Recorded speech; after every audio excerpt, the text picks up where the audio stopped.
ठीक है भाई, हमारे पास पेज नंबर 119 निकाल लीजिए और 6.1 का यूनिट है, उसकी सेकंड एक्सरसाइज करनी है हमें। तो हमने पढ़ा था स्पीक जेंटली, सही है, यानी मीठे बोल। तो एक्सरसाइज 2 में लिखा हुआ है कि work in pair and underline the following words in the poem.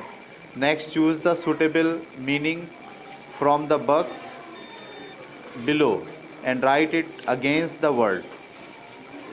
तो ये नीचे 8 जो है वो वर्ड दिए गए हैं टेबल के अंदर। जैसे पहला वर्ड है अनएंडिंग टाइम या forever, tone of voice, tired, spoil, cause unhappiness, rude और रफ, सॉफ्टली एंड काइंडली और ओल्ड। ठीक है, और इसके नीचे यहाँ 8 वर्ड लिखे गए हैं। पहला वर्ड क्या है?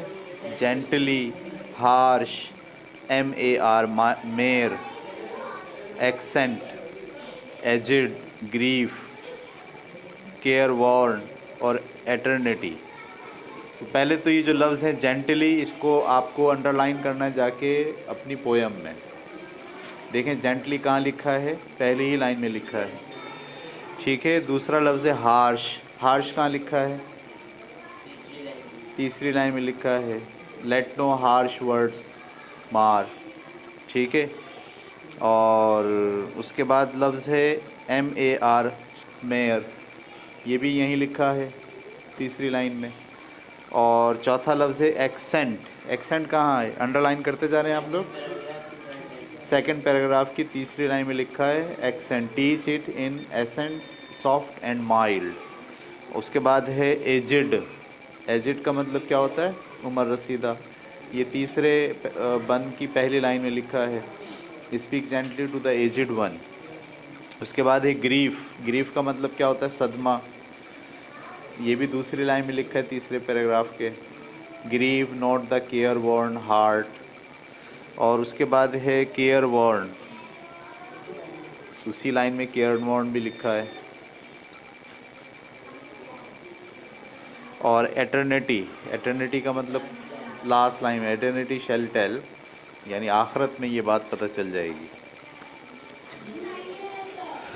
ठीक है, तो आप बताइए जेंटली के क्या मायने? ऊपर जो 8 लफ्ज़ लिखे हैं उसमें से कौन सा लफ्ज़ जेंटली के लिए सही है? Softly and kindly. तो इसके सामने लिख लीजिए आप सॉफ्टली एंड काइंडली। उसके बाद वर्ड है हार्श, HARSH, हार्श। इसके क्या मायने होते हैं? र्यूड एंड रफ, यानी जब आप सख्त जुमला बोलते हो उसे कहते हैं हार्श। देखिए पहले बंद में लिखा हुआ है स्पीक जेंटली, यानी मुलायमत से बात करें, लेट नो हार्श वर्ड्स मार। तो इसको क्या बोलेंगे? र्यूड और रफ। उसके बाद नंबर 3 है MAR मार, इसका क्या मतलब होता है?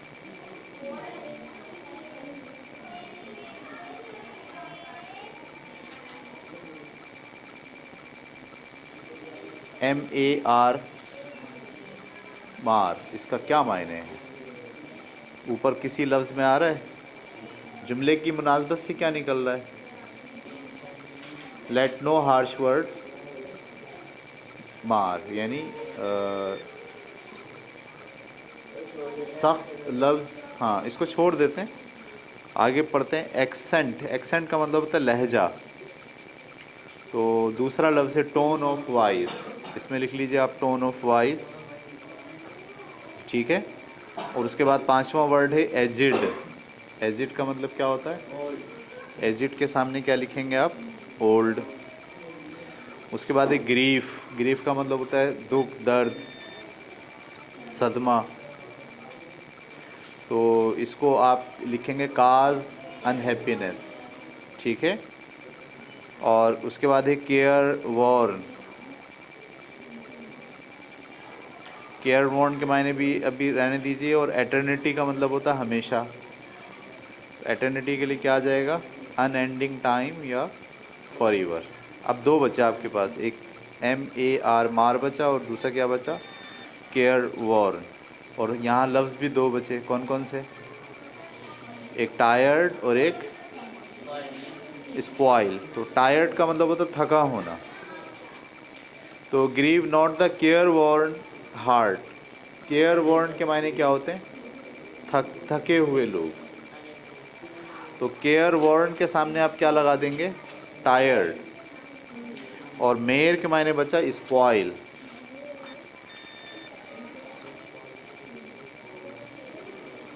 स्पॉइल का मतलब क्या होता है, गला सड़ा हुआ कोई चीज़ हो, ख़राब। ठीक है। तो वहाँ जो जुमला था ना, speak gently let no harsh words mar, यानी बहुत नरमी से बात कीजिए, सख्ती और चीख पुकार के साथ बात मत कीजिए जो दूसरों को स्पॉइल करे। तो ये था जनाब एक्सरसाइज नंबर 2। अब हम आ गए एक्सरसाइज नंबर 3 और पेज नंबर, इसका पेज नंबर है आपका 120। ठीक है, चलें देखें। Read the text and match sentences in column A with column B. Write the answer in column C. Compare your answer with your partner. तो आपको पहले कॉलम में 6 जुमले लिखे हैं और उसका कटा हुआ हिस्सा दूसरे कॉलम में है, यानी आधा ए कॉलम में और आधा बी कॉलम में। तो आपको पता चलाना है ए कॉलम और बी कॉलम कौन सा होगा, और सामने कॉलम का नाम लिखना है ए के लिहाज से। तो लिखा हुआ है स्पीक जेंटली टू एवरीवन, और यहाँ जवाबात क्या हैं, so as not cause them unhappiness, it is impact on people's life, small but important, wipe out all the good work done to win people's love, teach them in a soft manner. तो क्या आ सकता है भाई, speak gently to everyone, to win people's love, आपके ख्याल में ये है? तो अभी फ़िलहाल लिख दीजिए ए के सामने कौन सा है, ये पाँचवा, 5 लिख दीजिए नंबर, 5वां लफ्ज़ आ रहा है ना, speak gently to everyone to win people's love. तो टू विन पीपल्स लव कौन से जुमले में है, 5वें में है। तो आप कॉलम सी में 1 के सामने क्या लिख दें, 5। उसके बाद speak gently so as not to, आप सादा मीठे लफ्ज़ों में बात कीजिए ताकि ना हो पाए, क्या ना हो पाए,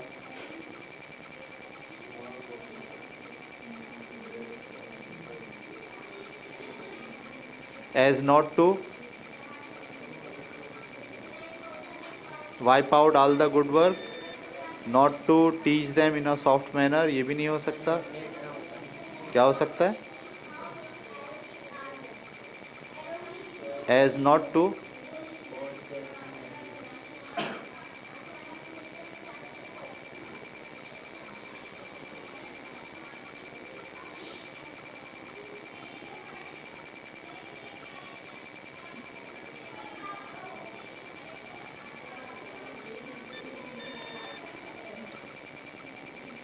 सो एज नॉट टू, होए होए होए, मुझे तो ये लग रहा है स्मॉल बट इम्पॉर्टेंट।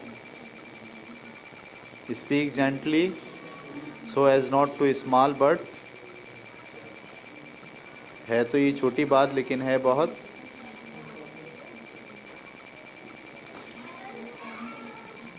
चलें देखते हैं, अभी नहीं पता चला, तीसरा देखते हैं। Speak gently to little children and teach them in a soft manner, ये बात तो तय हो गई। तो तीसरे के सामने तो आ गया 6, पहले के सामने 5, तीसरे के सामने 6, दूसरा भी कंफर्म नहीं हुआ। उसके बाद speak gently to old people, बूढ़े लोगों से नरमी से बात करें, so as not to cause them unhappiness, ताकि उन्हें अनहैप्पीनेस नहीं मिले। तो चौथे के सामने क्या आ गया, 1। ठीक है, 5वां speak gently as it is something, इसके सामने आएगा स्मॉल बट इम्पॉर्टेंट। सही है, speak gently as it is something, और इसके सामने तीसरा आ जाएगा। तो अब कौन सा बचा,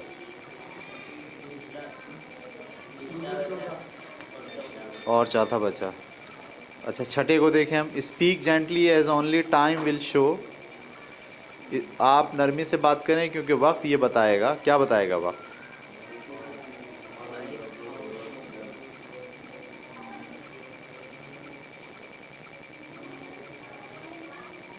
only time will show, wipe out all the good work done. ये क्या बात हुई? It's impact on people's life, ये सही है। Speak gently as only time will show. आप नरमी से बात करें क्योंकि वक्त बताएगा इट्स इम्पैक्ट, कि इसका क्या इम्पैक्ट होगा ऑन पीपल्स लाइफ। तो 6 के सामने 2 आ गया, और 2 के सामने आखिरी में क्या बचा? Wipe out all the good work done. तो जुमला क्या बना? स्पीक जेंटली, दूसरे का स्पीक जेंटली। आप नरमी से बात कीजिए ताकि आपका सारा काम जो है, अच्छा काम ख़राब ना हो जाए। क्लियर हो गया सारा ये? चलें अब हम आगे एक्सरसाइज नंबर 4, और ये भी पेज नंबर 120 पर है। Work in pair and find out the reason why the poet ask us to speak gently. क्यों शायर ने कहा है कि आप नरमी से बात करें। First discuss the reason orally and then write the answer in the your book. पहले आप उसको डिस्कस करें, बाद में इनके सवालात के जवाब दें। क्यों उसने कहा है कि आप we should speak gently to everyone. हमें सबसे नरमी से बात करनी चाहिए। बिकॉज, क्यों करनी चाहिए?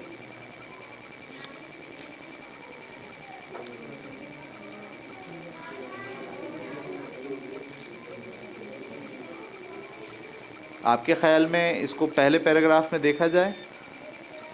Speak gently, it is better for to rule by love than fear. उसने ये बात इसलिए की है कि लोगों के साथ मोहब्बत से पेश आना ज़्यादा बेहतर होता है खौफ के साथ पेश आने से। यानी आप खौफ के ज़रिए तो हुकूमत नहीं कर सकते लोगों पर, लेकिन मोहब्बत के ज़रिए हुकूमत कर सकते हैं। तो यहाँ आप क्या लिखेंगे? To everyone because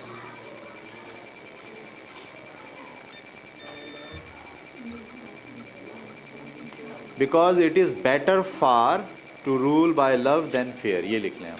because it is better for, क्योंकि ये ज़्यादा बेहतर है, to rule by love than fear, कि आप लोगों के साथ खौफ से हुक्मरानी करने के बजाय मोहब्बत से हुक्मरानी करें लोगों के दिलों पे। इसके बाद बी है, we should not speak in a harsh manner. हमें तल्ख जुमलों में बात नहीं करनी चाहिए। बिकॉज, क्योंकि, क्यों नहीं करनी चाहिए?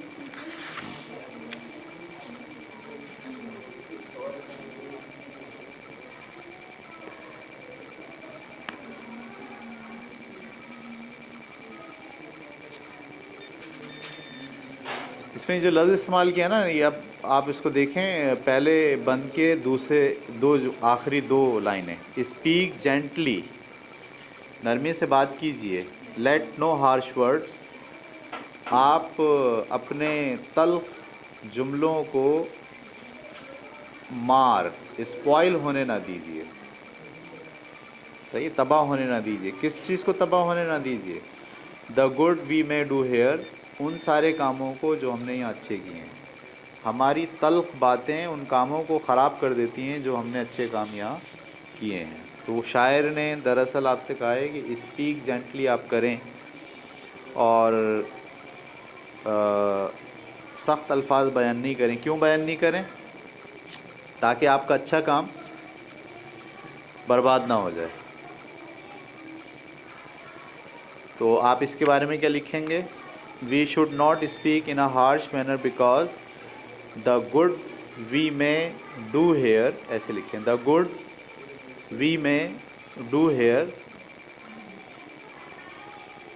Should not spoil.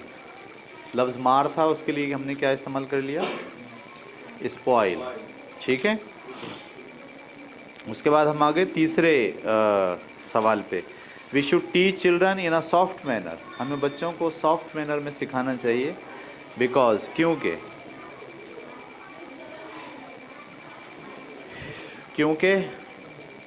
लिखा है ना, teach it in accent soft and mild, it may not long remain,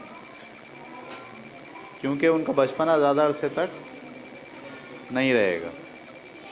तो because their childhood may not long remain, ऐसे लिख दें, बिकॉज देयर चाइल्डहुड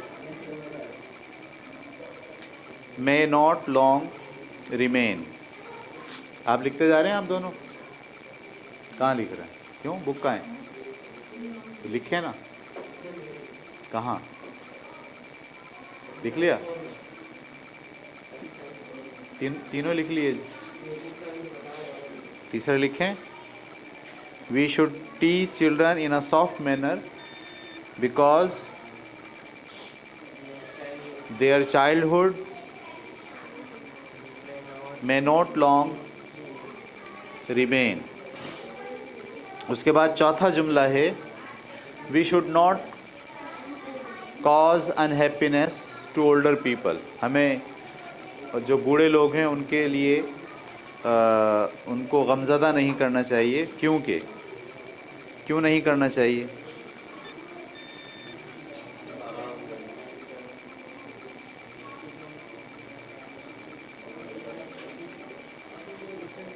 क्योंकि उनकी ज़िंदगी जो है वो थोड़ी है और उन्हें पुरसुकून अंदाज से रुखसत होना चाहिए। तो इसके लिए क्या लिखेंगे? Whose stands of life are nearly run, let such in peace depart। ये दोनों लाइनें लिख सकते हैं आप तीसरे पैराग्राफ के आखिरी वाली। Whose sands of life are nearly run, ये अदबी लिहाज से है। Let such in peace depart। उसके बाद पांचवा सवाल है, speak gently is a small but important thing, ये एक बहुत छोटी चीज़ है लेकिन अहम है। क्यों, क्यों अहम है? इसलिए अहम है, आखिरी पैराग्राफ में देखें, it is a little thing dropped in the hearts deep well, यानी लोगों के दिलों में गहराई तक उतरती है और उससे क्या होता है, the good the Joy that it में ब्रिंग, हमेशा के लिए उसकी खुशी बरकरार रहती है।